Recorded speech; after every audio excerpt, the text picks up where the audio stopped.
What is up, my Yuki Bros? I'm your host, the one, the only, the RJB0. Welcome to Decks and Techs Week. So the very first tech discussion that I am bringing to y'all is on a card that I'm actually kind of surprised that everybody and their fish isn't already playing. The card to which I am referring is, of course, Flying Sea, which is an Earth level 3 insect-type monster with 700 attack and 700 defense, whose effect reads as follows.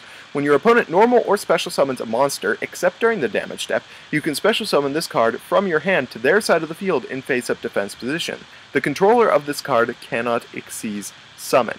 This card is insane. Partially because it is a Floodgate card that is totally immune to the standard methods of getting rid of Floodgate cards. For instance, Moral Talk, a hand, MST, Wiretap, Trap Stun, 7 Tools of the Bandit. All of these things are absolutely, totally useless against Flying Sea. The only real conceivable way of getting rid of Flying Sea is by attacking it into one of your attack position monsters, which you have to wait a turn to do since you're going to special summon this thing in defense position, and your opponent, of course, can't change its battle position during the turn it was special summoned. So they have an entire turn, at least, where they cannot do anything about this card. And this card is totally destructive to tons of plays, like Madolches, Infernities, Girgia, Satella Knights, Evil Swarms. These decks are all decks that totally lose out to this card because their only real conceivable plays are Xyz plays.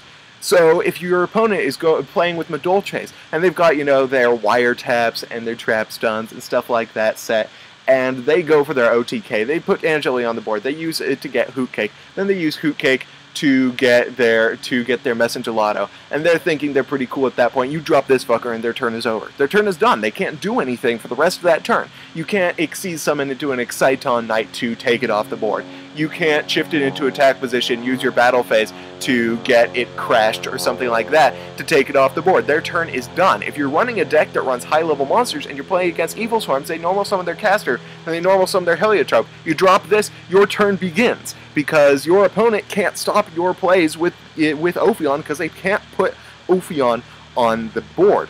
Now, the thing that people are going to point out as the weakness to this card is you cannot actually attack your opponent directly until you get this card off the board. In fact, really, if you want to keep setting up your plays, you really can't put any monsters in attack position until this card is off the board. But really, that doesn't matter, because we are lucky enough to live in a format where you really don't have any obligation to attack directly until you have already fulfilled your win condition, unless you're playing something like Hatrix or something like that, in which case you don't really get opportunities to OTK. But in decks like Mermails, in decks like Dragon Ruler, Sylvans, Girgia, anything like that, you have the ability to OTK. You do not need to attack directly until you have fulfilled your win condition, in which case you can just leave this card on the board and watch your opponent flounder for a few turns while you build up advantage getting ready to fulfill your win condition and OTK. So the fact that this has to stay on the board in order to work and it has to block you from attacking directly doesn't matter in the slightest. So this card is amazing, and I definitely recommend you running it in 3s at Nationals in your side deck because it is amazing, and there's really no true downside to this card to my knowledge. So there you guys go. I hope you guys liked this video. If you did, hit that thumbs up button. If you didn't, let me know why in the comment section below. And of course, tell me what you guys think of Flying Sea, and then of course subscribe for more deck discussion, analysis, and general Yu-Gi-Oh! Shenanigans. Thank you guys for watching. I'm your host, the RJB0, and I got a jet. See you guys.